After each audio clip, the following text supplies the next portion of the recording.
Well, good. I guess it's afternoon now. As the sort of slide that's been up there for a while says, this is I'm going to talk about evaluation research today, and I'm Duane and I'm a research faculty in the Nebraska Prevention Center for Alcohol and Drug Abuse and Department of Educational Psychology. I've been doing project and program evaluations now for, well over 20 years. And I'm going to share a little bit of what I've learned about evaluation and from all that experience, and hope that you find it interesting. Feel free to ask any questions as I'm going along. And I want to point out that I'm not talking from something that I have as a canned speech that I give in a lot of places. So I really have no idea how long this is going to take. So we could be here until like 4 this afternoon, or we could all be going to lunch in 10 minutes. I really don't know. So bear with me, and we'll see how it works out. And we'll see if I can work this. Okay. Try hitting the space bar. What am I not? Maybe? What am I not? Oh, you just on the... Oh, I can't do it off of there. Right, yeah. Okay. So much for wandering the room with my pointer. Okay. The first question that pops up surrounding evaluation, of course, is why evaluate? And the obvious answer to this is, well, somebody says you have to. I really don't know of anyone who, is doing something, wakes up one day and says, oh gee, I think what I really want to do today is evaluate what I do. People just don't do that. If they do, then they end up in academia being evaluators like me, or they end up in a mental institution. So, who is usually saying you have to? It's usually who's ever given you your money. And I want to point out that this is increasing. We went a long time with people giving folk money without really asking them to evaluate much. And that is changing. People are asking more and more for more and more sophisticated evaluations as a condition of getting money. And so we have to pay a little bit of attention to that. What is evaluation? Well, as we all who've had to deal with this know, it's something to be feared. It's the sneaky way for the powers that be to get you. We all know that if an administrator comes down and says that they want an evaluation of your program, what they really want is justification to cut all your funding and eliminate you. It's how the man stifles your creativity, and it's how they can justify taking away your money. We all know evaluation is never a good thing.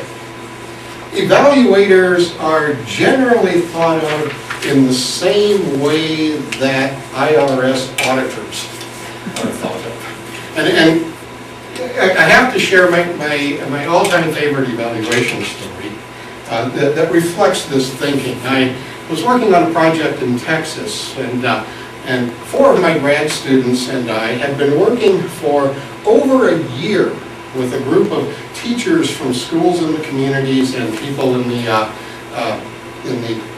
information technology, instructional technology area of the college. We'd been with them at 7 o'clock in the morning meetings to work on a proposal before school so the teachers could be there. We'd been side by side with them preparing the proposal, sending it in. We'd been through 3 meetings after the proposal was funded to get organized, and it finally came time for the first evaluation stuff to get done. And so, to remind everybody of our role, I got up at the workshop. Everybody was sitting around very close like this, all sitting together at different tables, and I introduced my grad students again and myself, and I said, and we're the evaluators. The room went dead silent, and people physically moved their chairs away from us. Literally, you could hear the chairs slide, and everybody was sitting near my students were like this. People around me shifted halfway down the table. This is what people think of evaluation. I want to contend, though, that that's not what evaluation is. What evaluation is a way for you to find out if things you're doing are good. And the real purpose of evaluation is to inform yourself, not to inform other people. So why evaluate? Well, you evaluate for yourself. And I mean this, really. And I'm going to try to convince you today that it really is a good thing for you to do, and it really has benefits for yourself. Now, a little brief overview to get this started of the difference between evaluation and research. Because oftentimes this isn't clear, oftentimes research is talked of as being something very different from evaluation. However, evaluation and research don't differ in the data collection methods they use. Whether you're evaluating things, whether you're researching things, we collect data in human projects from the same kinds of things: questionnaires, surveys, observations, interviews. Exactly the same data collection tools. We use the same methodologies. We go out and interview people, we give them questionnaires, we collect data in much the same way. We use the same analysis methods. I've had evaluations that have had complex parallel latent growth curve SEM models in them. I mean, there's no this difference necessarily that says, oh, well, research uses hard statistics and evaluation somehow uses some fuzzy things. It's not the case. There is one big difference, though, and that's what's the purpose of the activity. And at least as far as grant-funded stuff goes, the purpose of research typically is to test hypotheses with the goal of informing the theory on which the hypothesis was based. And so you're collecting data, you're doing your study, you're doing analysis with the goal of making some statement or contribution to science or the theory of practice that you're researching. At least, even in qualitative research, in the post-positivist tradition, where you wouldn't consider hypothesis to be a valid thing, you're at least trying to describe or draw conclusions about some phenomenon that informs some sort of theoretical scientific statement about things. The purpose of evaluation, on the other hand, is to inform decision-making. It's to inform decision-making about whether projects and activities are being successfully done or not successfully done. And typically, it's going to inform that by determining whether stated project objectives and that are achieved and whether stated project activities are done as proposed. And so, the outcome of an evaluation, even if it's using the same methodologies, techniques, and in some cases rigor of a pure research study, that data, that information is being used for a different purpose in evaluation. It's to inform decision-making about things. It may be able to inform theory. It may be able, as a consequence of the data collected, to actually become a research article or make a contribution to the scientific literature, but that's not usually why you're doing, it's not why you're doing evaluation. You're doing evaluation to make decisions and to inform the stakeholders, administrators, funders, with information that allows them to make good decisions. So, coming back to the basic question, what's evaluation? In the broadest sense, it's a systematic way to collect data to inform decisions.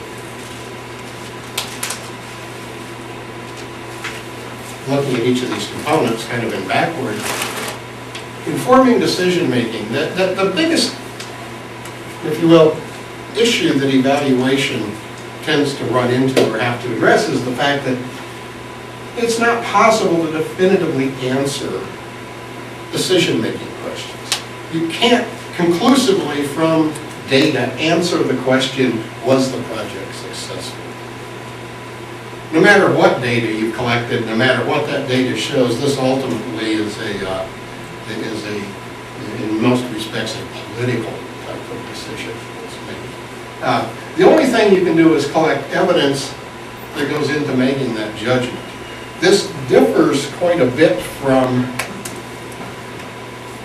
I would say, a pure research study where it is possible in a classic experimental research study to conclusively make a decision about whether a hypothesis was supported or not supported. And that decision then makes a rather conclusive statement about the theory in which the hypothesis is based. That type of close connection between data and decision making is not present in most evaluation situations. The big frustration, of course, with evaluators is always that that data is not used or decisions are not based on evaluation data. Data collection. If the foundation of evaluation is data-driven decision-making, then what goes into that data collection? Well, typically in an evaluation, data are collected from multiple sources. Because the decision-making that evaluation wants to inform are fuzzy, it's unlikely this single piece of data is going to be convincing no matter what it is. So typically, in relation again to a more formal research study, evaluation will often include a number of pieces of data that are collected. Often both qualitative and quantitative, which are then in the vernacular triangulated or brought together to build a body of evidence. In many cases, evaluation decisions and decision-making look more like legal trials where you bring pieces of evidence into the table and try to make an argument that a project is successful based on this. That need for a larger collection of data and a larger body of data is often not present in a more formal scientific research study.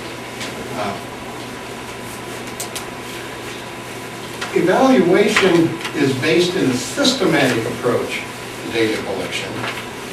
I said that evaluation really doesn't use a different body of methodologies than research, but evaluation often runs into problems with meeting the standards of rigor that we would expect in a research study.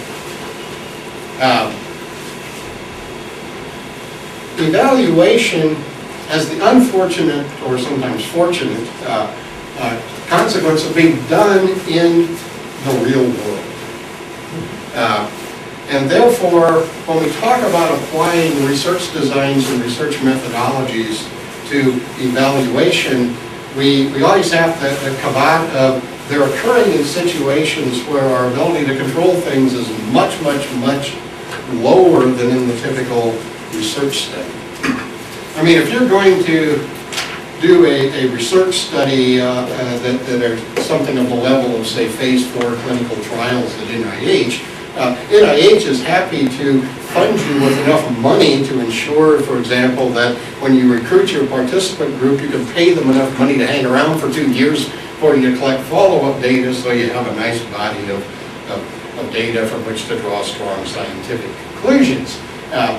Evaluation rarely gets funded to that level, and so you run into problems where your best intentions often don't play out. We did a project here on campus a few years back with doing an intervention with the fraternity and sorority houses on campus, and we had in the proposal a wonderful, wonderful pre-post design. We had an extremely good questionnaire.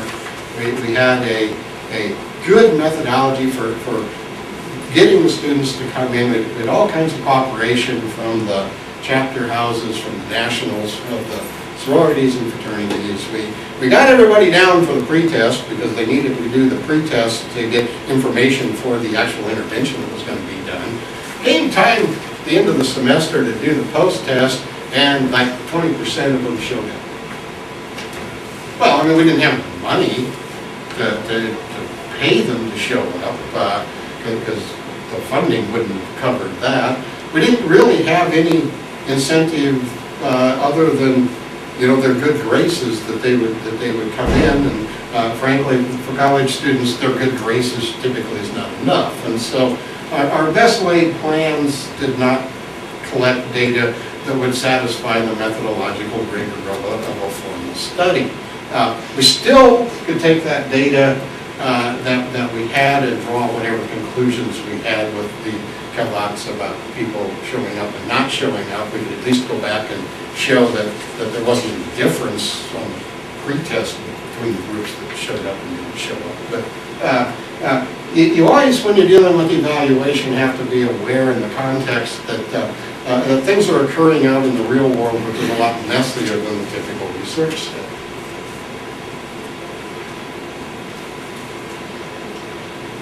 That reason that things are messy, things don't always work out right, and things oftentimes don't come up with the quality you would like them to come up with, is a large part of what's behind the evaluation use of multiple triangulated data sources.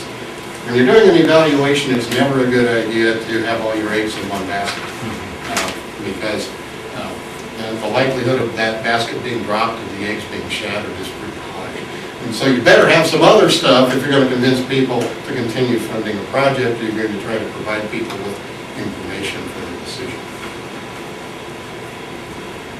Okay, that's my preliminary overview of evaluation and research. I want to talk a little bit about the sort of nuts and bolts of what goes into an evaluation, or what's an evaluation typically look like.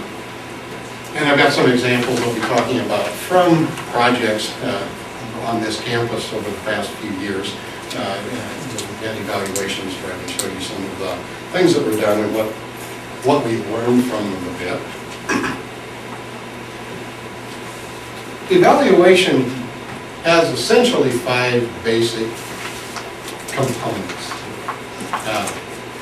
And when you're designing an evaluation, if you can answer these 5 questions, you've pretty much got a good evaluation plan in place. We want to look at what will we be assessing, what will we be using to measure or indicate the things that we'll be assessing, who will we be evaluating, what data from them will we be collecting, and then how will that data be analyzed.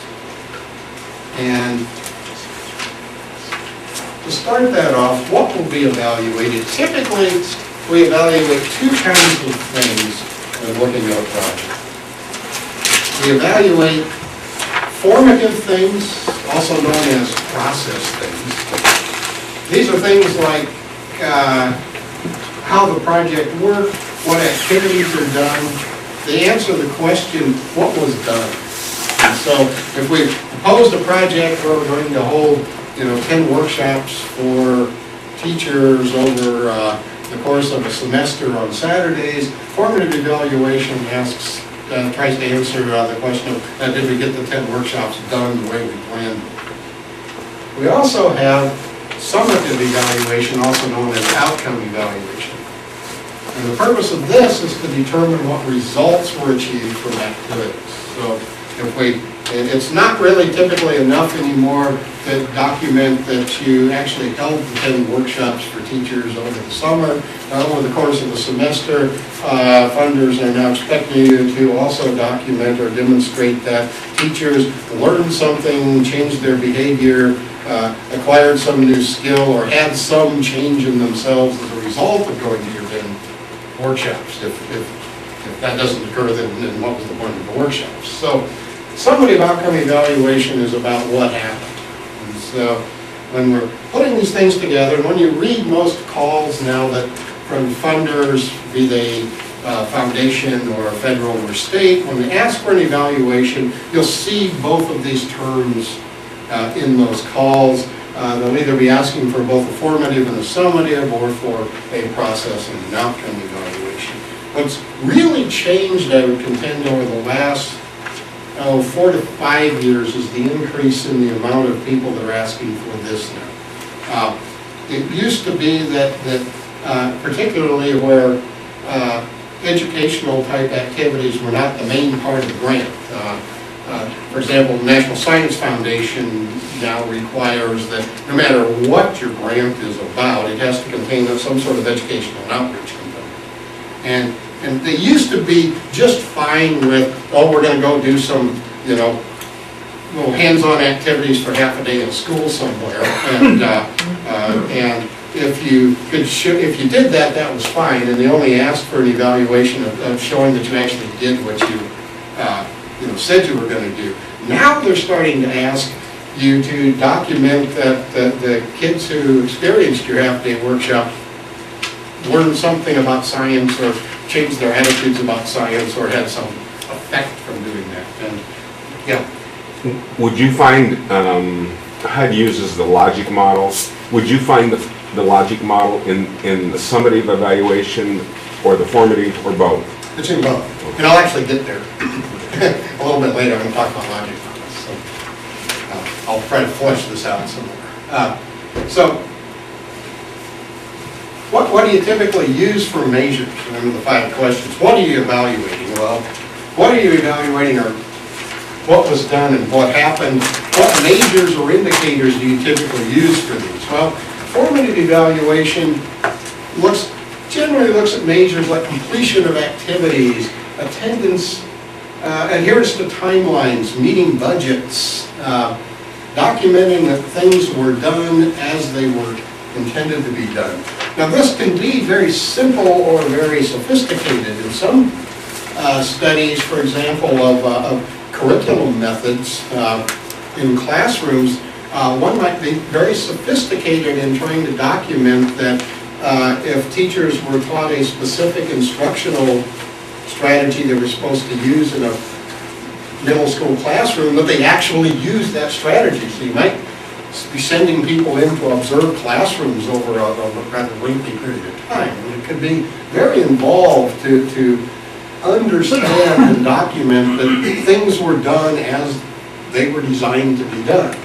Summative evaluation measures tend to be things like reaching a criterion, you achieve some level of something, or some sort of typically change in knowledge, attitude, skills, or behavior. When we're talking about social science activities, educational activities, health activities, medical sorts of studies, we're looking at things like this.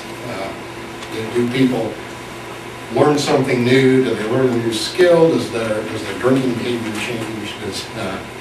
Do they go to the doctor more often? We're looking at these sorts of changes. Who will be evaluated? Formative evaluation, most of the time, is inward looking. You're generally actually evaluating yourself in some respects in formative evaluation, because the typical target audience for formative evaluation are the people doing the activities. The faculty, agency personnel, and students involved in the activity. When we're looking at summative things, we're looking at evaluating the people who the activities were supposed to impact. And this is typically students in educational settings or clients in social services, health-related settings. And then, what kinds of data do we typically collect? Formative evaluation oftentimes relies on internal program records. So much of formative evaluation boils down to good documentation and record keeping track of program records of when things happened, and what consequences, observations of things as they're happening, activity logs, satisfaction surveys from people who attend various components. Summative evaluation, on the other hand, tends to follow more what we think of as research-type data. Reviews in a research study, observations, interviews, tests, surveys, questionnaires. Interestingly enough, in one project I was involved with many, many years ago, we wanted to do a formative part of this. We were doing a technology intervention for students with disabilities, and it was like 20 years ago when computers were, particularly personal computers, were a really new thing. And we'd set up an educational center here on campus. Students could come in and get various kinds of help and use various kinds of adaptive technology and get some other kinds of services. And we wanted to know what we were doing. So we simply took out a sheet of paper and we wrote down everything you could possibly do in the center. And there was the grant that funded a person to be a sort of a receptionist, and so they met the people at the door and directed them to places. So we simply gave every day the sheet of paper to the person, and when a student came in, the receptionist simply asked, well, what are you here for? And whatever they said, they checked it off on the sheet. And at the end of the semester, we were able to take the sheets and add up all the check marks and determine what were the things that were used and not used in the center, and what was the extent of use of the different pieces of equipment. It turned out of all of the stuff we did in that project, the most requested thing by other places around the country was that activity. They wanted to know how we did it because we published off of it, and they wanted to know, how did you manage to determine, what people were doing in your project? Well, it wasn't rocket science, but it turns out that you can collect a lot of very useful and interesting data in very unsophisticated in some respects ways. How will data be analyzed? I don't want to make a hardcore distinction between quantitative and qualitative in either of these, because, as I noted, we collect multiple kinds of data about everything, and so oftentimes it will be both qualitative and quantitative. But typically, formative evaluation tends to be a bit more qualitative, because we're looking at program activity documentation. It's not the kind of stuff that lends itself easily to like formal statistical analysis. Did an activity happen or didn't it happen? Well, yes or no. There's not anything else to analyze. So we typically look at documentations, descriptions, case studies, self-reports of things, informative. We might look at some small sorts of descriptive statistics of satisfaction with activities and these sorts of things. When we're looking at summative, funders and others who want outcome evaluation typically want something that's on the more quantitative side. They're going to be convinced more by quantitative evidence, similar to the kinds of stuff that we collect to get in research. Then they're going to be convinced by qualitative, although oftentimes qualitative is a nice supplement to it. Again, we're informing decision making, we're not making yes and no decisions about the significance of hypotheses. Now, an example of this in practice. I'm going to draw on a project that was running here for 5 years from 2000 to 2005 in the physics department, called the Cosmic Ray Observatory Project, CROP. I had nothing to do with the name, so don't blame me for the agricultural reference. But this was a project that Dan Clays and Greg Snow in physics came up with. And the idea behind this project was to create the world's largest cosmic ray experiment, which is one of the things they studied, by putting cosmic ray detectors on the roof of every high school in Nebraska and having teachers and students run the experiment and do all the data collection for them. They got a boatload of money out of that stuff.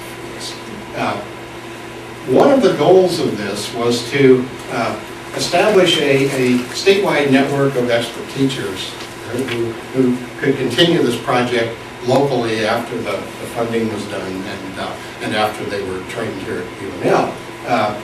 The objectives related to this were that teachers would acquire knowledge about cosmic ray physics and skills in high energy research methods. Trust me, the typical, even physics undergraduate at at a university would know almost nothing about cosmic ray physics or about how to do any kind of cosmic ray research.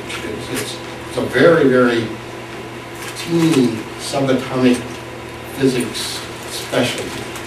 The other place these guys study research is not in cosmic rays, is in particle accelerators, where they split atoms apart. Look at this. So this is not the stuff your average high school student or high school teacher knows much about. So that one of the goals, to achieve that, you're going to have to teach them this stuff. And then we also wanted to see whether we could increase their self-efficacy for integrating this into their teaching and doing it.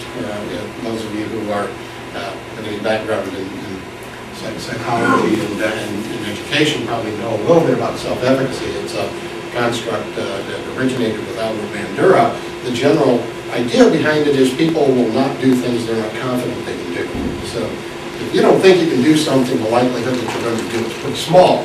And so it's not enough just to give people the knowledge. If they don't think they can use that knowledge effectively, then it's probably not going to get done. So we had to change that too. The way this was all going to happen, and the core of this grant was a 3 to 4 week summer research experience through Duane. They brought people in, lived on campus all week, and a typical week. And this started at 8 in the morning with an hour and a half lecture on high energy physics, followed by an hour and a half work constructing and using the detectors. A lunch break, another hour and a half in the classroom covering more physics, and then another hour and a half in the lab working on and building the equipment.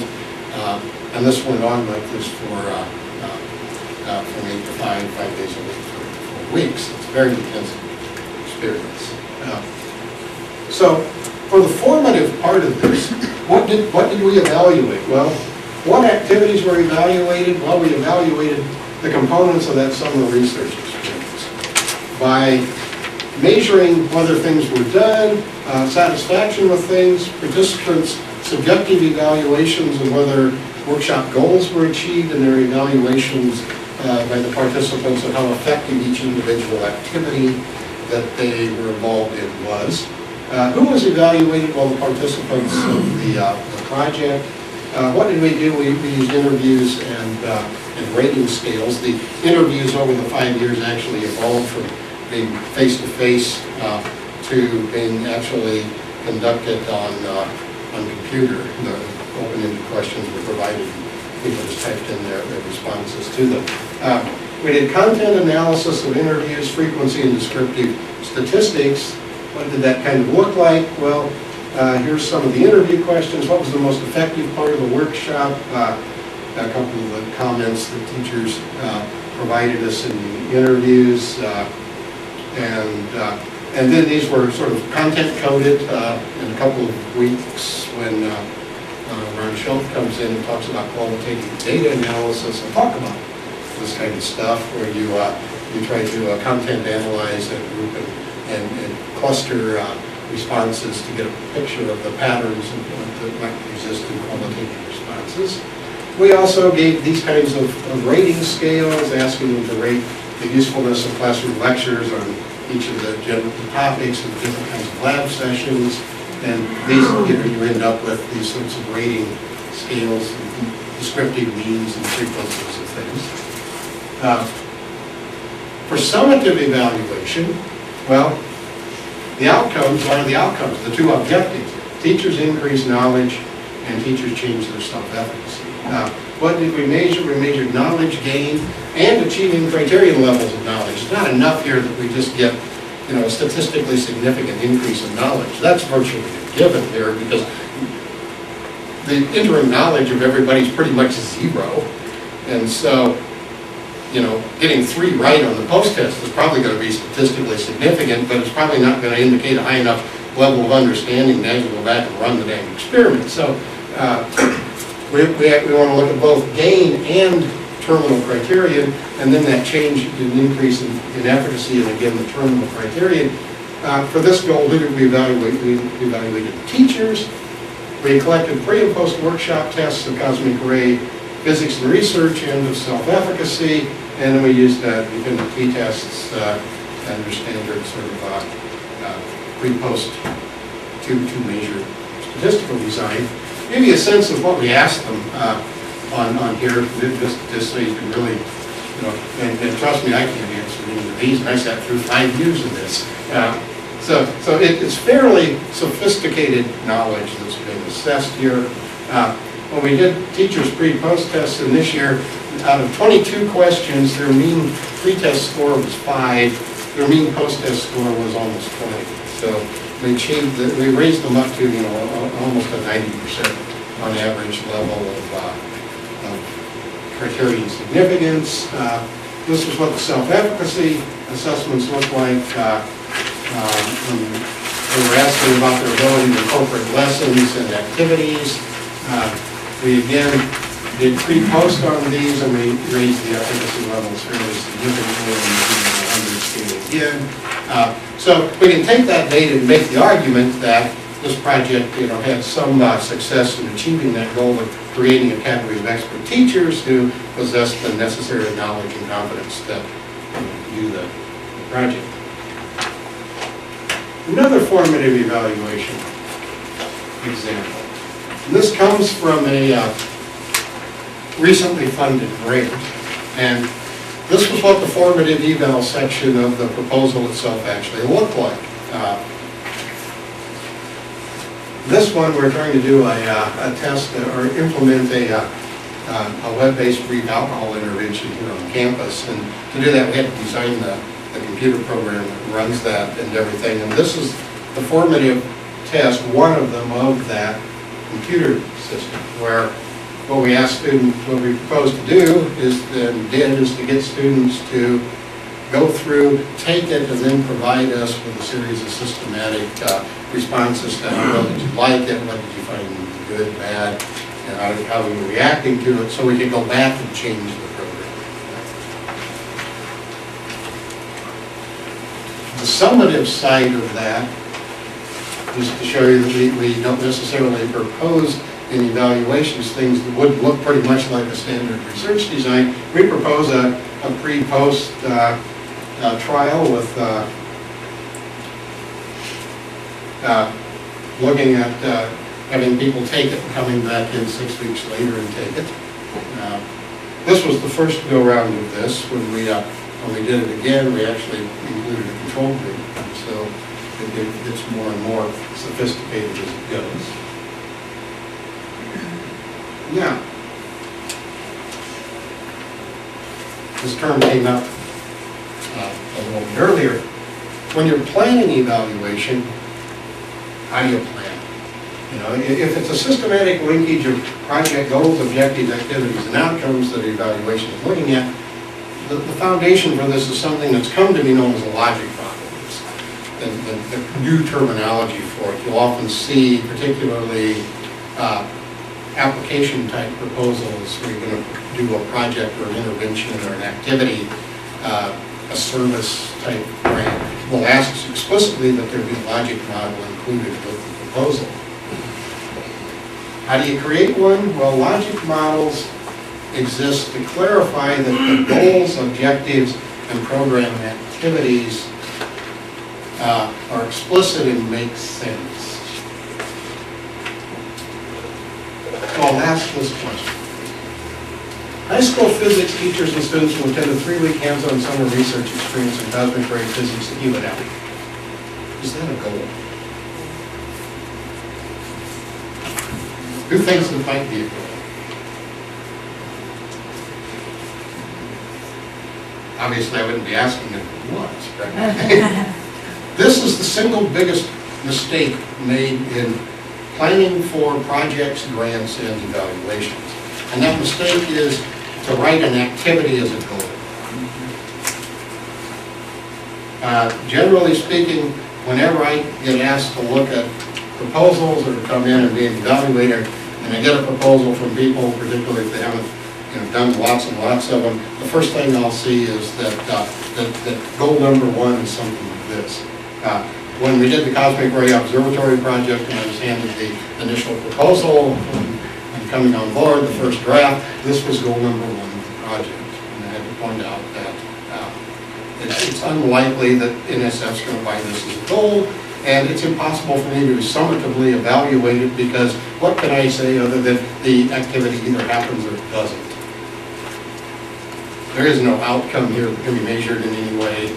And so the first thing in logic models is to clarify goals and objectives as actual outcomes of things. That goal morphed into this one.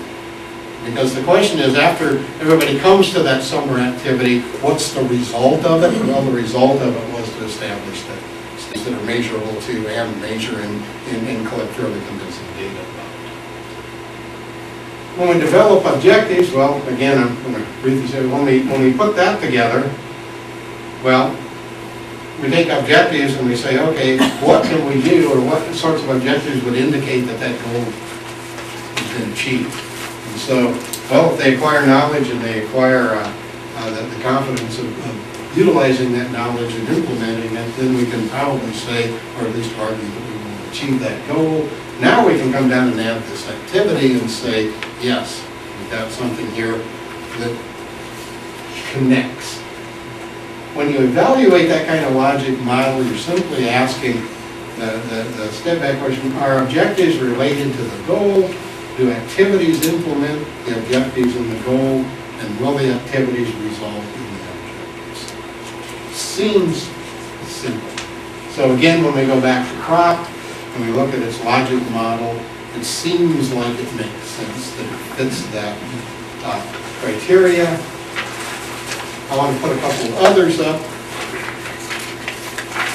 This is one from a project done here on campus where the goal was to increase the availability of student social activities. We wanted to increase the number of students aware of entertainment options off campus. And the way they proposed to do that was to create an interactive website that provided information about this. Again, it seems like this works as a coherent logic model. If I did this activity, it seems reasonable I could expect to have that objective achieved, and that would potentially result in that. Doesn't guarantee it.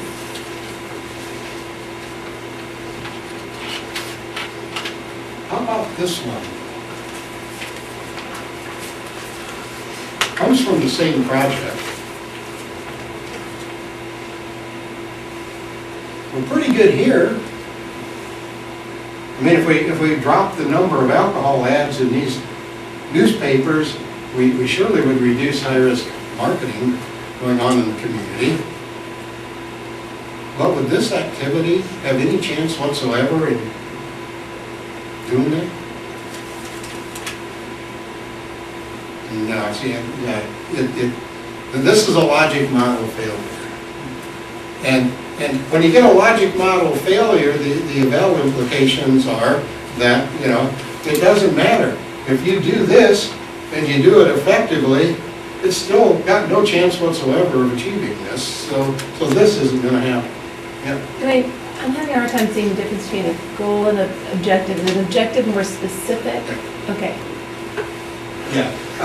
Reduce high-risk alcohol and marketing analysis is objective 7.3. I think there were 10 specific objectives related to specific activities. Typically, objectives are related to specific activities. Goals are the sort of broad thing you envision at the end of perhaps a multi-year project. So you might, like if you have a 5-year project, you might have 5 activities with like one a year or something, or many a year. You may have 50 activities. Yeah. The project this came from, by the way, if you do logic models beforehand, they're called strategic plans. There's no difference between the two. The project this came from had 13 goals, 67 specified measurable objectives, and 135 identified with timeline activities for a 5-year period. These can get very, very, very complex. One nice way to do logic models is the old spreadsheet method, where you simply take your goals, objectives, methodologies, lay them out, and lets you get a good picture of whether things are connected. I particularly like the extended logic model worksheet that then connects it to the evaluation, where your goals, your activities, your objectives, and now I go into the 5 evaluation things. What are your objectives, or what you're measuring, your measures, your who evaluated, your data sources for them, and your analysis, and you can lay the whole thing out and have a nice put together connection between ensuring that what you're measuring, who you're measuring, what data you're collecting actually informs the questions you want answered. This can be done for both process stuff and for outcome stuff. So it works for both formative things and for summative things. Is summative the same as yeah. Okay. Final thoughts. Funders, as I've noted, increasingly want more summative outcome evaluation, especially evaluation of grants that contain educational and outreach activities and service activities. To be competitive these days, you need a strong evaluation that's more than did things get done and the old standby satisfaction survey of did people like this workshop. So where do you get the help to do that more sophisticated evaluation? Well, duh. Why else would we be doing this brown bag? As many know, the SSP can assist with developing evaluation plans, logic models, and conducting evaluations. And that's so.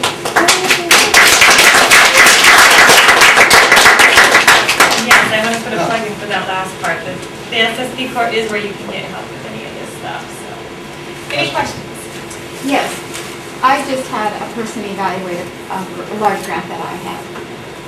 And if they would have stuck with just looking at the objectives and measuring the objectives and the outcomes of the objectives, it would have been fine.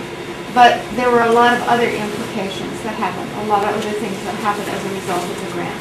And I would assume that this grant, the crop grant that you're talking about, you have some other outcomes that you get measured. One little piece of that. I mean, that you never anticipated, or maybe they did anticipate, because you're increasing the number of students, high school students, interested in physics, therefore more potential students in the physics department here at UNL. And I don't know if you looked at that. Well, and you point out something I didn't talk about, but it is true that one of the big differences between a research project and an evaluation is that evaluations are kind of open-ended because projects that happen tend to evolve as they go. And so if you're doing a 5-year intervention to try to do some educational intervention, you don't know at the start of the 5 years exactly everything that's going to happen and where it's going to go. So typically when you evaluate projects that are ongoing, you feed back your information, then you start changing things, and that leads to new questions and a sort of revision of your logic model every year as you add new things and new stuff comes up. Yes, we did start tracking, by the way, how many students went on to major in physics, which was not part of the initial evaluation plan. Hi, I'm working as a graduate assistant for Arts and Science Advice Center, and my job is to conduct 50 focus group interviews. On the one hand, to see the performance and the efficiency of the Arts and Science advice system. That's on the one hand. On the other hand, we are doing the questionnaire, to see how those respondents, those undergraduates in the Arts and Science college, how do they feel about the entire Arts and Science system. So basically, we are kind of responding to what you mentioned, that we do both the qualitative and quantitative methods. My question is that so far what we found is that the result from one methodology is somewhat different from the finding we get from the qualitative. So is there any kind of reconciliation between the results by using different methodologies, or how can we interpret at the very end of this project? Well, it goes back, I think, to the very start of the notion that, evaluation doesn't exist to answer definitively a yes or no on something like a hypothesis being true or false. It exists to collect whatever data it can collect to inform decision making, and nothing says that the data that you collect from different places all comes out exactly the same, which is why when looking at that, it becomes a decision-making process. And so one has to sort of look at both of those, and there isn't any absolute way you can say one is the true data and the other is not the true data, or even necessarily that one should be weighted more than the other. It comes down to the people who are using that data, what are they confident in, and what do they take from that. If that's the case, then what about type 1 error, type 2 error? Because if the result, if we believe in positives approach, right? There's such a reality out there that must be one answer out there. But we get different results by using different methodologies. That means some problem with the internal validity. That's what Well, see, the real world doesn't have no answer. Particularly when you're asked questions about is something being effective, that there is no answer to that in more than there's an answer to political questions that you see debated in Congress and that you see our administration try to deal with. We can collect data in ways that allow us to say that the data we have collected based on our statistical sampling and our statistical analysis, it reflects real differences that are not due to chance. But the meaning of that real difference entirely depends on the context in which it's being interpreted and how it's being applied to answering questions about the program. And your sample, and your 20% that showed up to take the survey. It's limited. Yeah, but the best you can do is to try to make the data in an eval as high quality and as sound according to our measurement principles and our analysis principles, but it will always be the case that the stakeholders, the people in charge of the program, and the decision makers will be the ones who interpret that data and decide what it means. And you're right, it can come out very, very different. Thank you. Are there any other questions? All right, well, thank you all for coming. I appreciate it. Thanks so much. With my haircut? Yeah, who is this woman? I was going to make a pass. Julia. We're going to use it by 10% or 6%. So you want to Evaluation. so you're not there the effort that you kind of get result and kind of go back to revise it. Hopefully, The stakeholders maybe are the ones that come up with that. and the previous literature on projects of similar types of things and what they've achieved should be suggested. That's might be happening, so we have some idea of what, for example, alcohol, what kinds of interventions produce. One of the things that I would say is you might want to look at the kinds of questions if they're really measuring the same thing. Especially on the survey. Right. Because you may be asking different, What do we? asking a different dimension of. So what percent of change? So that would be one way to look at it. That's what I'm asking, the internal validity of the question Whether we have itself should any be reason to expect consistent and or reason persistent too, to- so, that makes sense, thank you. Why we would put that number in there. And then you might almost want to, see, are you I haven't seen you for a while. Oh, I've been. really covered nicely? I never get out myself. I don't either. Yeah, well, the difference is also the guy funding it might say, well, we got 10% now that's funded. So The first 3 weeks. the whole funding issue is political gain or evaluation is part of that.